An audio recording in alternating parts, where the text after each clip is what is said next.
Hi മക്കളെ, September 4 തീയതി മുതലാണ് നമ്മുടെ ഓണപ്പരീക്ഷ ആരംഭിക്കാൻ പോകുന്നത്. കേരളത്തിലുള്ള ബഹുഭൂരിപക്ഷം വിദ്യാർത്ഥികളും അതൊരു ഓണപ്പരീക്ഷയല്ലേ, വേണമെങ്കിൽ നമുക്ക് അവസാന നിമിഷത്തെ മാരത്തോൺ ലൈവോ സൂപ്പർ 60യോ കണ്ടു പഠിക്കാം എന്ന തോന്നലിലായിരിക്കും. മക്കളെ, ആ തോന്നൽ നിങ്ങൾക്കുണ്ടെങ്കിൽ അതങ്ങ് മാറ്റി വെച്ചേക്കും. കാരണം നമ്മുടെ ഓണപ്പരീക്ഷയ്ക്ക് നിങ്ങളെ കാത്തിരിപ്പുള്ള ചാപ്റ്റേഴ്സ് എന്ന് പറഞ്ഞാൽ ബോർഡ് എക്സാമിൽ തന്നെ ഏറ്റവും കൂടുതൽ വെയിറ്റേജ് വരുന്ന ഏറ്റവും വലുപ്പമുള്ള ചാപ്റ്റേഴ്സാണ്.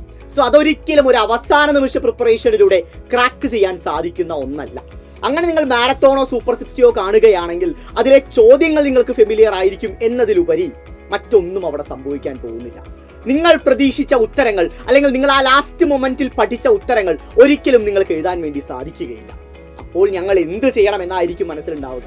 ഇനി നമ്മുടെ മുന്നിലുള്ള 3 ദിവസങ്ങളാണ് ഏറ്റവും പ്രധാനപ്പെട്ടത്. അവ തന്നെയാണ് ഏറ്റവും ക്രൂഷ്യൽ.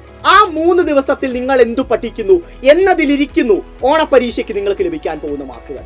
സോ ആ 3 ദിവസത്തിൽ ഏതൊക്കെ സബ്ജക്റ്റിന് ഇമ്പോർട്ടൻസ് കൊടുക്കണം, ഏതൊക്കെ ചാപ്റ്റേഴ്സ് പഠിക്കണം, ഏതൊക്കെ ക്വസ്റ്റ്യൻസ് പഠിക്കണം എന്ന കിടിലൻ സ്റ്റഡി പ്ലാൻ, ഏറ്റവും വർത്തായ സ്റ്റഡി പ്ലാനുമായി സൈലം വരുന്നുണ്ട് മക്കളെ. നാളെ രാത്രി കൃത്യം 7 മണിക്ക് നമ്മുടെ സ്വന്തം +2 ചാനൽ.